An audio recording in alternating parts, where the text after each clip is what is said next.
welcome to one more episode of Drug Discovery and Development with IronCure. I'm Sukant Khurana, the founder of IronCure.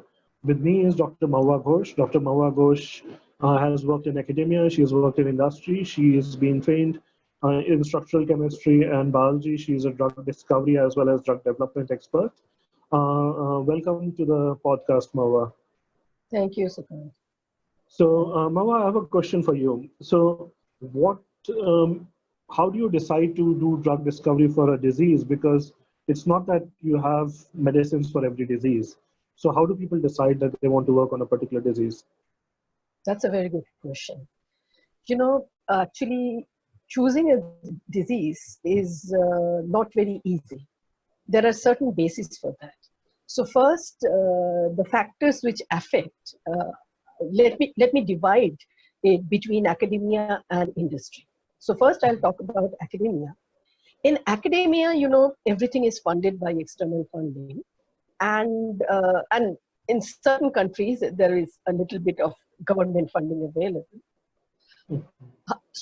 There is a lot of freedom for the academician to choose if he or she wants to look into some certain disease. However, drug discovery process is a huge process. So you can make a minuscule amount of, step forward, a baby step forward, but you need funding. So external fundings are very important for that. And that sometimes dictates you which disease you're going to look at. I mean, apart from your own will or your own wish to work with that disease. However, since there are wide range of funding available, so the disease could be given certain amount of priority. So, I mean, certain types of disease which industry never bothers to work with, academia people have been found to work with those diseases. Now coming to the different scenario, which is the pharma industry. They have huge drug, target and drug discovery team. For them, it is a business strategy which works. The first and foremost thing is their business strategy. Because after all, at the end of the day, they have to generate revenue for the entire money they are spending towards the discovery process. And in this, one thing which matters a lot is the disease prevalence. Because, I mean, something like COVID-19, no pharma company will think twice to spend money on this because it's a pandemic, it's affecting so many different countries.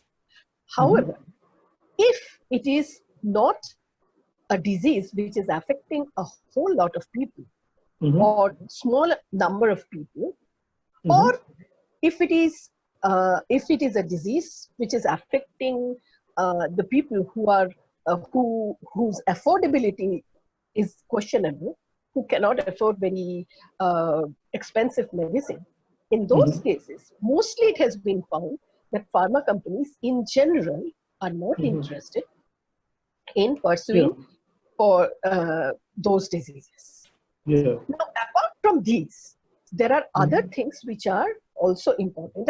Among these, so for pharma companies, it becomes that the most researched products are for cancer, the diseases like cancer, diabetes, cardiovascular diseases, depression, flu, migraine, obesity. So these kind of things are well researched because worldwide the number of candidates are huge. Okay. The other thing which also depends on a particular pharma company is about their resources. So the resources available to them, not all pharma companies have the same resources available. So they look into their resource availability of their resources based on which they make a strategy. The third thing which is also important and have to keep them in mind is the number of products for that particular disease which is available in the market. So if there are already a lot of number of products available in the market, then the pharma company has to take a strategic decision whether to go for that product any further or they will go for a newer drug target. The fourth one is scope, which is again related to my first point, which is the number of people getting affected by the disease. So these are more or less the reasons, or these are the factors which affect, which decides or which guides the pharma companies how they will choose which disease over other. I think that's wonderful. Yeah. So yeah, just to add, for example, in case of tuberculosis, which is a disease largely affecting poor countries, there is not that much effort for drug discovery. There was very less effort for drug discovery for malaria, but now with the global warming, Anopheles is spreading to developed world. So there's a renewed push. In fact, one of the recent things was triclosan, which is common ingredient in our toothpaste, was repurposed for malaria. In fact, that news was amazing because it was done using AI. So it was already FDA-approved compound from for other things, but the repurposing from beginning to end happened in less than 2 months. So where your drug discovery cycle usually takes years. So that was an example of AI basically dominating drug discovery and coming up with phenomenal results. But yeah, so poor man's disease, poor people's disease gets ignored a lot. Diseases which disproportionately affect women in developing world are even less addressed. So there is even a gender bias. Rare disorders fall through cracks if they are more towards developing world. So there is an economic side of drug discovery. But you captured almost all the aspects.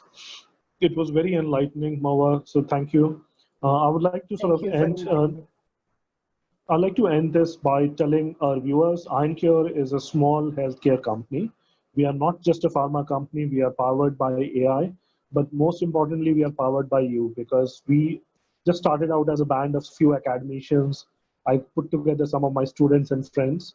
And from there, the journey has started, and we are taking on SARS-CoV-2, which may seem like an insurmountable challenge. How can a ragtag band of few people take on SARS-CoV-2? Based on AI, we already have quite few leads. We have some interesting leads for neurodegeneration, some for depression, some for epilepsy. In epilepsy, we are also doing things related to its prediction and even breaking synchronization by putting in small electrodes, small probes in the brain. So we are doing a variety of things. Our canvas is very wide. We have a mission. Like any other company, we intend to make profit, but not on three things. Depression and epilepsy are close to my heart for several personal reasons.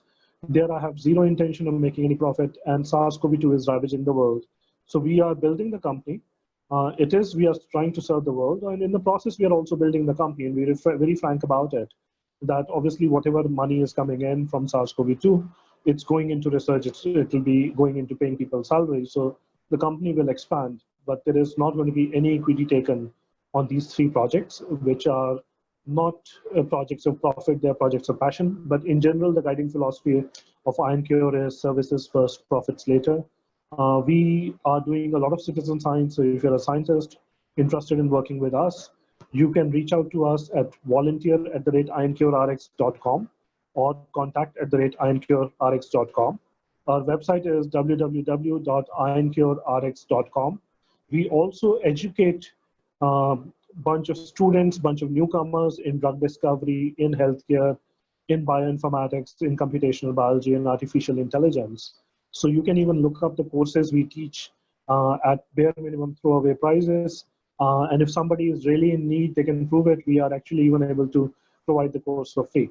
So we are basically here to teach. We are here to discover, here to serve people. Please visit our website. Thank you for being with us. Bye-bye.